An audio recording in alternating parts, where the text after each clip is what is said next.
Hello everyone, मैं ममतेश गुप्ता। आज देखेंगे 8th class political science NCERT chapter 3 और इस चैप्टर का हम ये थर्ड पार्ट डिस्कस कर रहे हैं।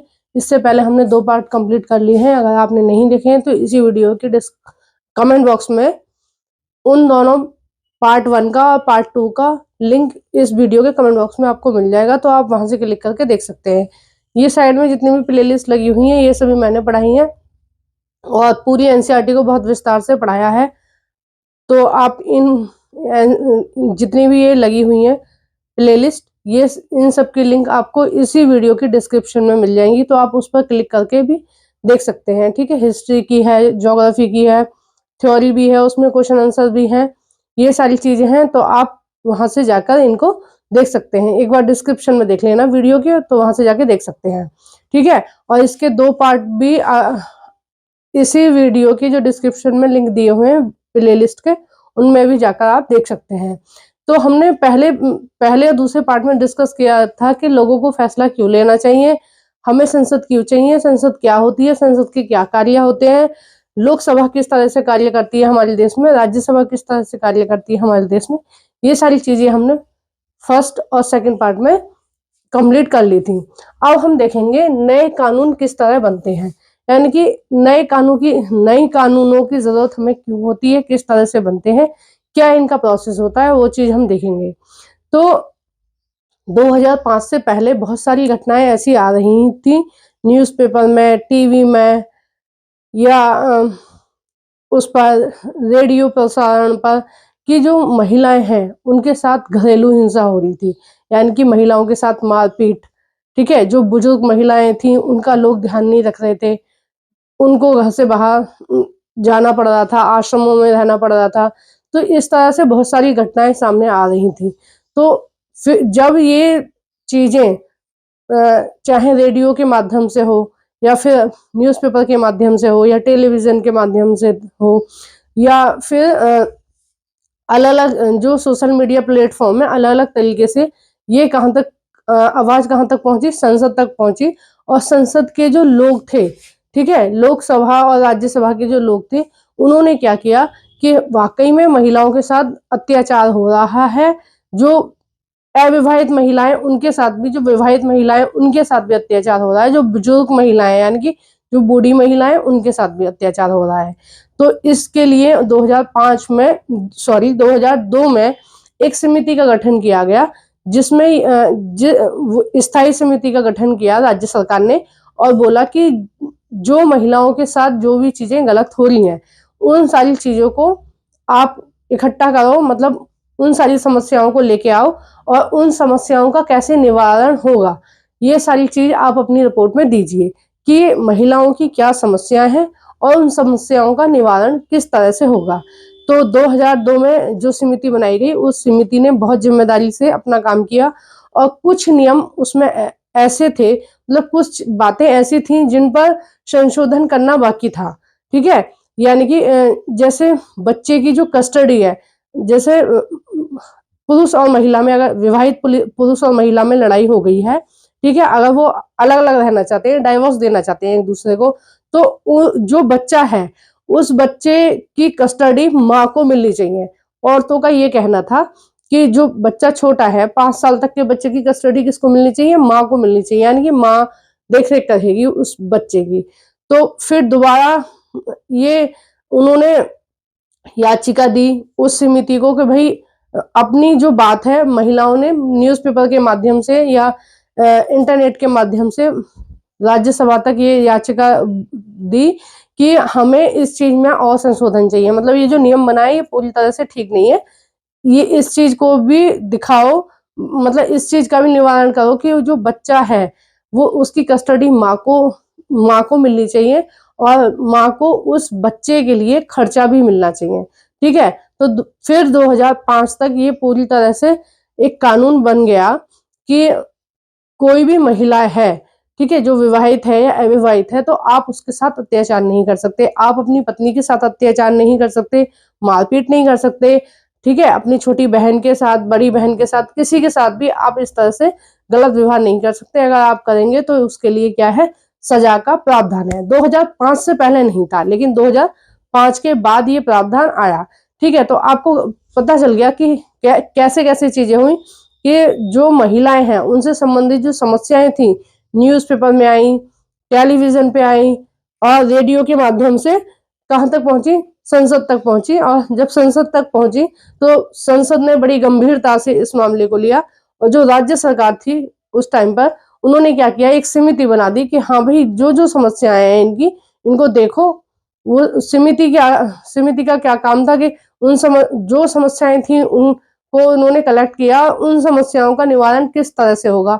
और महिला अगर सेपरेट होती है, जैसे तलाक होता है, ज्यादातर जो हिंसा होती है वो शादीशुदा महिलाओं के साथ होती है। ठीक है, जो जल्दी जल्दी की शादी होती है, जैसे दहेज जैसी चीजें होती हैं, दहेज मांगते हैं लड़कियों से, या फिर आपस में नहीं बन रही है, उनका पार्टनर है उनको पसंद नहीं आ रही है लड़की, ये दहेज की चीज है, या उनकी पढ़ाई लिखाई, मतलब जो भी उनके बीच में समस्या है, तो अगर वो अलग अलग होंगे तो अगर पुरुष काम करता है, पुरुष की जो सैलरी है वो आधी महिला को जाएगी और आधी पुरुष के पास रहेगी, क्योंकि तुमने मारपीट के उस महिला को अपने घर से भगा दिया, तो उस महिला का खर्च कैसे चलेगा।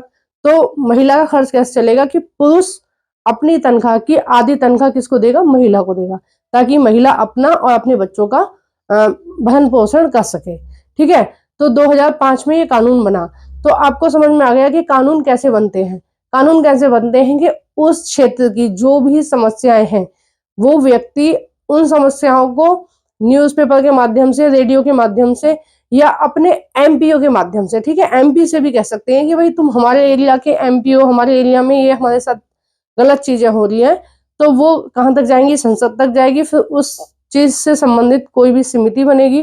ठीक है, और वो दोनों पक्षों को देखेंगे कि क्या समस्या है, क्या इसका निवारण होना है, फिर उस पर कानून बनेगा। 2005 में भी इस तरह से हुआ था। तो सबसे पहले जो कानून आया था, देखो दोनों में से कोई भी सदनों में आ सकती है समस्या। ठीक है, जो भी समस्या है देश की वो या तो राज्यसभा में आए पहले या लोकसभा में आए, बात एक ही है, लेकिन दोनों सदनों से पास होनी चाहिए। तो पहले राज्यसभा ने उसको पास किया, उसके बाद लोकसभा ने पास किया। दोनों ने जब पास कर दिया कि हाँ ये जो नियम है वो ठीक बना है, उसके बाद राष्ट्रपति जी ने भी अपने सिग्नेचर कर दिए और 2005 से कानून लागू हो गया कि अगर महिलाओं के साथ किसी भी तरह का उत्पीड़न होता है, मारपीट होती है, गलत व्यवहार होता है, अभद्र भाषा का प्रयोग होता है, यानी कि गाली गलौज देते हो, तो आप क्या हो, सजा के पात्र हो। यानी क्या उस व्यक्ति को सजा मिलेगी या फिर उसको जुर्माना देना पड़ेगा या उसको खर्चा देना पड़ेगा अपनी वाइफ को। ठीक है, तो इस तरह से नए कानून बनते हैं। अब नेक्स्ट जो हेडिंग है वो है अलोकप्रिय और विवादास्पद कानून, यानी कि कुछ कानून ऐसे भी सरकार बना देती है जिन पर विवाद होते हैं, ठीक है, जो सही नहीं है। अब आपकी बुक में एक उदाहरण दिया हुआ है कि जो रोड होती है उसके दोनों साइड एक फुटपाथ बना होता है। ठीक है, जो किसके लिए होता है, जो पैदल चलने वाले लोग होते हैं उनके लिए होता है, कि वो पैदल चलने वाले लोग एक स्थान से दूसरे स्थान जा सकते हैं, क्योंकि रोड पे चलेंगे तो उनका एक्सीडेंट होने की ज्यादा संभावना है। अब ये कानून बना दिया गया कि जिन्होंने भी जो फुटपाथ की जगह है वो घेरी हुई है उनको हटाना है।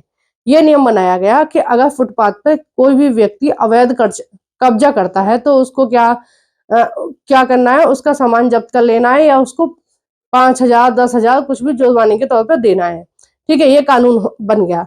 अब एक दूसरा पहलू ये है कि जो रेहड़ी पटरी वाले हैं, जो फुटपाथ पे अपना सामान बेचते हैं, छोटी छोटी चीजें होती हैं, जैसे गोलगप्पे, टिक्की, ये भी चीजें बिकती हैं, छोटे छोटे कपड़े, मोजे, बच्चों के छोटे छोटे कपड़े या फिर बच्चों के खेल खिलौने, इस तरह की चीजें जो फुटपाथ पे बिकती हैं, तो अगर उन लोगों से उनका रोजगार छीन लिया जाएगा तो उन लोगों की आजीविका कैसे चलेगी। ठीक है, वो लोग तो भूखे मर जाएंगे, हजारों लोग हैं जो भूखे मर जाएंगे।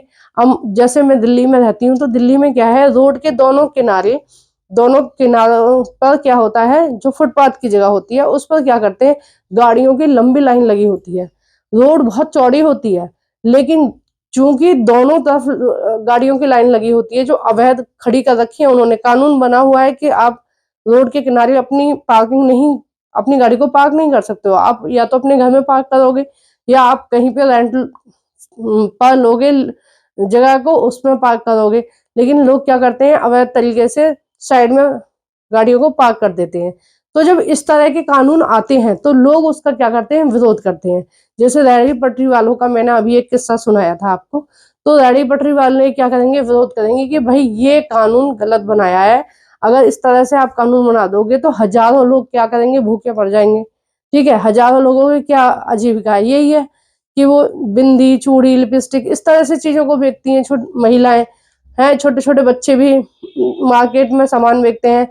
तो वो लोग कैसे अपना सामान बेचेंगे, अपनी जीविका कैसे चलाएंगे। ठीक है, तो जब जनता का ज्यादा दबाव आता है, ज्यादा आंदोलन होता है, तो कई बार उन नियमों को वापस भी लेना पड़ता है, किसको, संसद को। ठीक है, इतना लंबे प्रोसेस के बाद भी, इतना लंबा प्रोसेस होता है पास होने का कानून। अभी मैंने 2005 वाला कानून बताया, कितना लंबा प्रोसेस था। इतने लंबे प्रोसेस के बाद भी जब जनता देखती है कि उनके हिसाब से कानून नहीं बनाया गया है, तो जनता क्या करती है, आंदोलन करती है। और जब जनता आंदोलन कर रही है तो फिर दोबारा उस पर एक बार विचार किया जाता है संसद में, या कोर्ट भी उस पर विचार करती है कि भाई ये कानून लोगों के जो मूलभूत अधिकार हैं, जो मौलिक अधिकार हैं, उनको हनन कर रहा है, या जनता को किसी भी तरह की तकलीफ हो रही है। तो क्या करो, आप इन कानूनों में थोड़ा सा संशोधन करो। जैसे कृषि कानून आया था, तो उस पर बहुत ज्यादा आंदोलन हुआ था, क्योंकि जो किसान थे उनको बहुत ज्यादा दिक्कत हो जाती अगर वो कानून पास हो जाता तो। ठीक है, तो फिर क्या हुआ था, वो कानून वापस ले लिया था सरकार ने और उसको रद्द कर दिया था। ठीक है, अब उसी तरह से जैसे अभी हाल फिलहाल में एक और चर्चा चल रही है, उसके वो भी विवादों में है कानून, यूसीसी। ठीक है, यूसीसी जो है केवल उत्तराखंड में लागू किया गया है अभी, और प्रदेशों में नहीं लागू किया गया है। कहाँ, केवल उत्तराखंड में। उत्तराखंड की सरकार ने अपने यहाँ पे ये नियम लागू कर दिया है कि जो स्कूल है या कोई भी सार्वजनिक स्थान है, वहां पर जो ड्रेस कोड लागू है, बच्चे वही पहन के आएंगे। ठीक है, और जो नियम है वो क्या है, वो सबके लिए बराबर है। ऐसा नहीं है कि हिंदू धर्म में जो विवाह की उम्र है वो 18 साल है, मुस्लिम धर्म में 14 साल है, कोई और बोले कि भाई हमारे यहाँ 16 साल है लड़कियों की विवाह की उम्र। ऐसा नहीं है, जिस भी स्टेट में यूसीसी लागू हो जाएगा, उस स्टेट में जो कानून है वो सबके लिए बराबर है। लड़कियों की अगर विवाह की बात करी जाए तो 18 वर्ष विवाह की उम्र रखी गई है। तो जो 18 वर्ष है वो सभी लड़कियों के लिए बराबर है, चाहे वो किसी भी धर्म की है। तो इसके ऊपर भी काफी विवाद हो रहा है। कई लोग इसको अपने धर्म से जोड़कर देख रहे हैं कि भाई हमारे धर्म में तो ऐसा नहीं है, हमारे धर्म में तो 16 साल की लड़की ही विवाह कर सकती है, 14 साल की लड़की विवाह कर सकती है, या हम तो, हमारे यहाँ हिजाब पहनना अनिवार्य है, बुर्खा पहनना अनिवार्य है। कोई दूसरे धर्म के लोग कह रहे हैं कि हमें तो ये चिन्ह लगाना अनिवार्य है, हम तो ये चिन्ह लगा के चलेंगे। तो इस वजह से ये जो यूसीसी है, ये जो कानून आ रहा है, देखिए तो यूनिफॉर्म सिविल कोड जो कानून आ रहा है, ये इसीलिए विवाद के घेरे में है। एक 2009 में एक और कानून आया था, CAA, तो उसके ऊपर भी बहुत ज्यादा विवाद हुआ। तो इस तरह के जो कानून होते हैं, मतलब जो कानून पास हो गए हैं, फिर भी किसी जनता में कुछ लोग ऐसे हैं जो उस कानून से सहमत नहीं है। जैसे 3 तलाक का कानून आया था, महिलाओं ने खुद ही, जो मुस्लिम महिलाएं थी उन्होंने खुद ही याचिका डाली थी कि भाई हमारे लिए इस तरह का कानून बनाया जाए कि कोई भी पुरुष अगर 3 बार तलाक तलाक बोलता है तो हम उससे तलाक ना हो। ठीक है, उसके लिए क्या है, एक पूरा प्रोसेस होना चाहिए। जैसे हिंदू धर्म की महिलाओं का तलाक होता है ना, डाइवोर्स होता है, उसी तरह से मुस्लिम धर्म की महिलाओं का होना चाहिए। तो बाद में इसके ऊपर विवाद हुआ, लेकिन ना तो संसद को जरूरी लगा कि हाँ उसमें संशोधन होना चाहिए, ना ही कोर्ट को इसमें जरूरी लगा कि इसमें कोई भी संशोधन होना चाहिए, और बाद में संशोधन नहीं भी हुआ। ठीक है, तो विवाद का मतलब ये नहीं है कि आप हर कानून पे अगर विवाद करेंगे, जनता को अगर पसंद नहीं आएगा तो हर बार ही वो कानून वापस होगा। कई बार अगर जनता की बात सही है, जनता ठीक से दबाव बना पा रही है, बहुत ज्यादा लोगों को प्रॉब्लम है, तो वो कानून वापस हो जाते हैं या उनमें कुछ संशोधन हो जाता है। लेकिन अगर सरकार को नहीं लगता है, संसद को नहीं लगता है कि भाई कानून में कोई भी गड़बड़ी है, कोर्ट को भी नहीं लग रहा है, सुप्रीम कोर्ट को भी नहीं लग रहा है कि हाँ भाई ठीक है, कानून सही बने हैं, आप लोग जो आंदोलन कर रहे हो वो गलत है, तो वो कानून वापस नहीं होते हैं, ठीक है। अब जैसे यूसीसी है, ये धीरे धीरे लागू हो रहा है, अब उत्तराखंड में लागू हुआ है, ठीक है। अब 2024 में जो चुनाव होंगे, बहुत सारे प्रदेशों में बीजेपी की सरकार बनेगी, और जहां जहां बनेगी 100% है कि ये जो यूसीसी है वो लागू हो गई होगा, ठीक है। अब जैसे धारा 370 हटाया था जो जम्मू कश्मीर से, उसमें बहुत सारा विवाद हुआ था, लेकिन उसके बाद भी उन्होंने कानून पास कर दिया और आज तक भी वो चल रहा है कानून, ठीक है। तो जरूरी नहीं है कि अगर जब भी कानून पास हो, अगर लोग विवाद कर रहे हैं तो हर बार वो वापस हो, कुछ कंडीशन में वापस हो जाता है, कुछ कंडीशन में संशोधन हो जाता है, और कुछ कंडीशन में कुछ भी नहीं होता है, ठीक है। तो ये एक टॉपिक था, ये सारी चीजें हमने क्लियर कर ली। आई होप मेरी वीडियो आपको पसंद आई होगी, अगर पसंद आई है तो प्लीज वीडियो को लाइक कर देना, कमेंट बॉक्स में बताना अगर आपको कोई भी कमी लगती है वीडियो में, या कुछ भी आपको पूछना है तो प्लीज कमेंट करना मेरी इस वीडियो पर। और अगर आप मेरे चैनल पर नए हो तो प्लीज चैनल को सब्सक्राइब कर देना। जो भी फ्रेंड आपके फील्ड में 6 से 10 तक की एनसीईआरटी देखना चाहते हैं, उनको इस वीडियो को शेयर कर देना। Thank you for watching everyone.